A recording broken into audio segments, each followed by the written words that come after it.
In fact, that's what we'll start with. The ACC, with a lot of the discussion the last couple of days when it comes to Stanford or Cal, and of course SMU, has been in that conversation. From Ross Dellinger, this came in yesterday.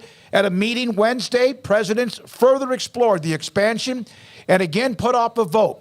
The signals that disagreement exists among the group. At least 4 schools are pushing back.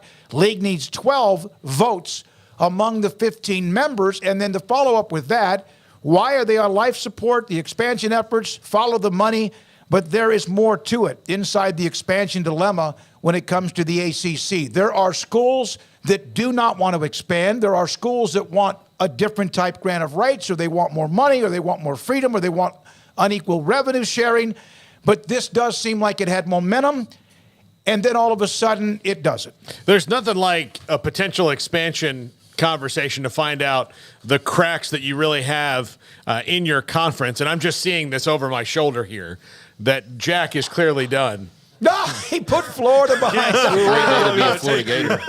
Took me a whole day to see that right behind me. But no, I mean, you can see there are fissures in the ACC. I mean, it's not just FSU, although they're the biggest one. But when it comes to let's expand, one of the things about this is not an expansion of, it's not necessarily mutually beneficial.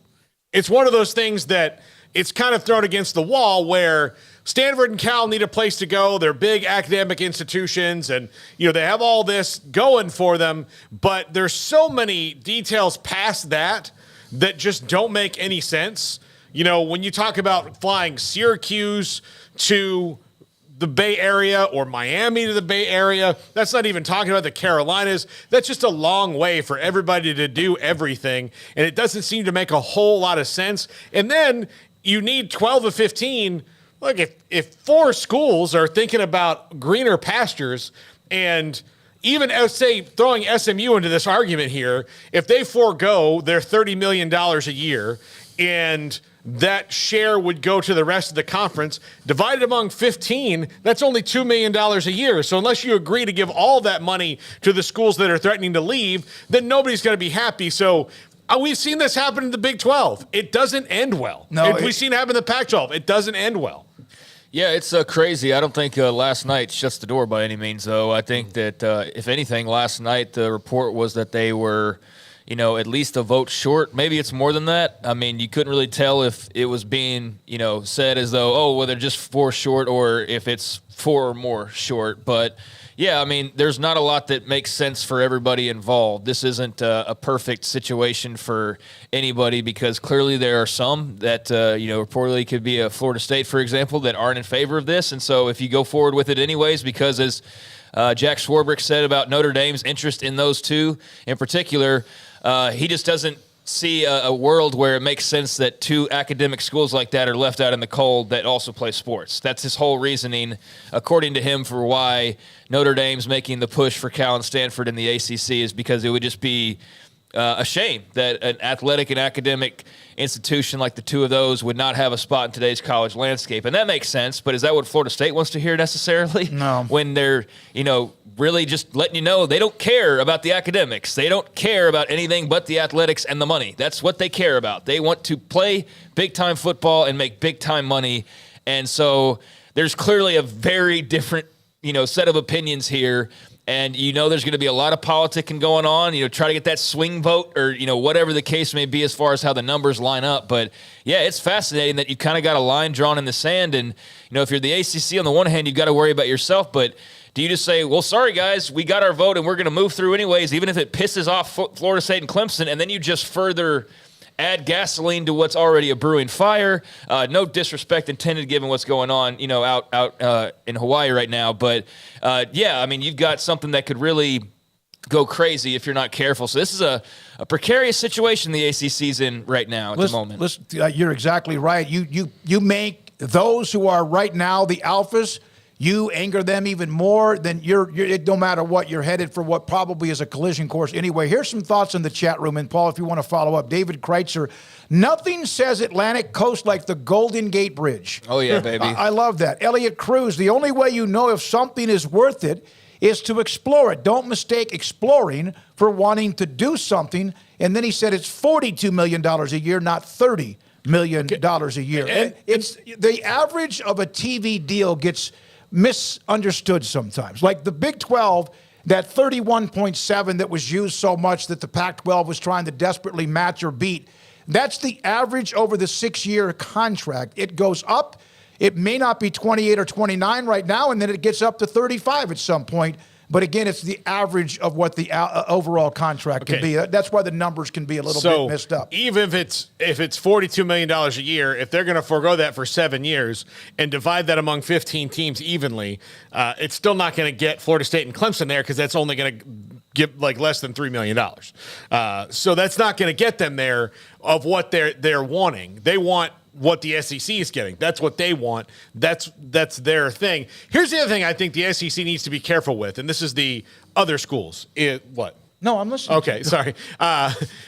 Notre Dame having influence in this is fine. They're a conference member, but they could also solve this problem with one fell swoop, and they're not going to. No. So Notre Dame could absolutely.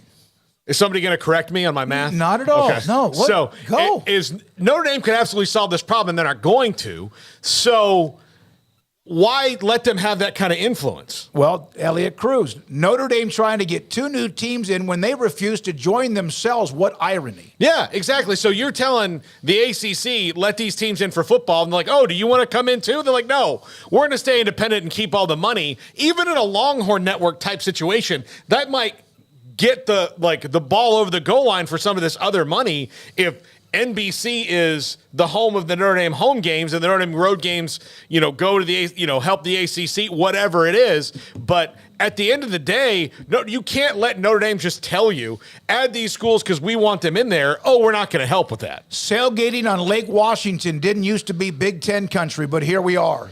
A lot of these quotes and a lot of great comments early on from the chat room. We appreciate your time. I know that feels foreign to you, but I would imagine it'll feel pretty good if it doesn't already in time. I mean, just the value of security, right? And the value of knowing how much money is going to be coming the Huskies' way and some of the great programs that'll roll through there. I don't know how exciting Rutgers visiting. I know they're always the punchline, but that's just, I guess, our go-to. But I mean, there's going to be some big-time football played, and Washington's got a seat at the table. So, yeah, very strange that's now Big Ten country, but, I think that's a great deal for Washington that got done sooner rather than later. And, that way we were able to move on to this next chapter where the ACC is suddenly front and center, and yes, still the Pac to an extent because it crosses over.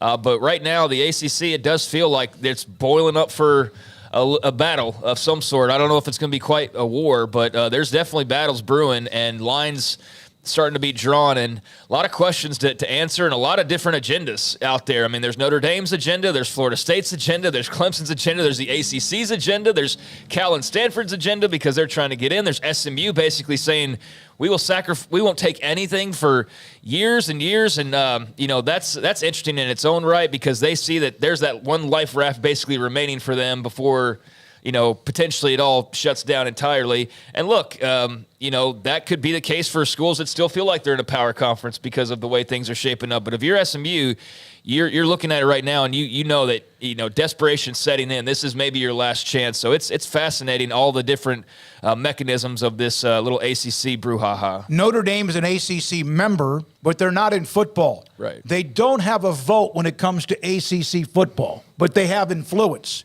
And that's what they're trying to do. And then if you're anybody in the ACC, even if you're anti-FSU, Clemson, North Carolina, Miami, whoever, a lot of times what happens, and we saw this early on in the Big 12, when certain programs were really, really, really good, you have those with influence. And the one that had influence, of course, Texas, and Oklahoma at the time was not very good when the Big 12 was formed, but you kind of have these little pockets of, hey, you come over to here, we'll help take care of so-and-so, and you wonder if that might happen with the ACC. Does Notre Dame not have a vote on this? I thought that they did. This is from Peanut. Okay. 3844able, and that's what a great name. By the way. I just thought, and I don't recall where now at this point in all of the various like tornado of news, but I thought that I don't know if it was Dellinger. I don't know. I don't want to assign it to somebody who didn't say it, but we need some clarification on if they're voting on this, because I know they're not a football member, but this isn't just a football decision. Here, it was revealed by Yahoo Sports on Wednesday that Notre Dame has a vote among ACC member schools on Stanford Cal agenda.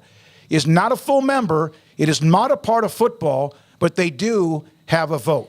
That's from Yahoo Sports. So there you go. I don't.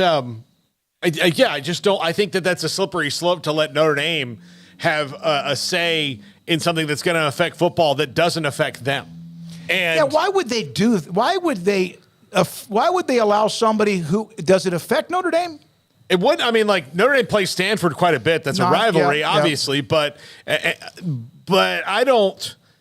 I mean, as far as them telling, like, hey, we're going to make sure that Boston College and Cal are going to play now, like, it's good for all the rest of you. Like, is it good enough for you? No, it's not. So it's not going to make us any more money. And Notre Dame can say all this because they're going to walk in the door at NBC and they're going to start at $75 million and whittle down to between somewhere between probably 60 and 70, you know, when they get done. So they don't have to worry about themselves in football. So it's one of those things that, like, to me, it's kind of for Notre Dame. This is an A-B conversation. They just see their way out of it. Like, vote and say, yes, we'd like Stanford if all the rest of you do. But influencing and trying to push that when they're not going to help the conference make $1 more is, to me, a little bit wrong. Let's also, like, not make them the arch villain of this entire thing. Like, I get it's big, bad Notre Dame, but, I mean, it could very well be as simple as, like, hey, I think it's wrong that Cal and Stanford don't have landing spots in college football. I mean, and I know that there's more to it than just that because nothing's done with just the kindness of anybody's heart at this point. So, you know, yeah, there's some ulterior motive there, but it's not like Notre Dame's just behind the scenes. They've got to vote. So they want Stanford and Cal in for whatever reason that may be, just to protect, you know, college and academic crossover or whatever the case.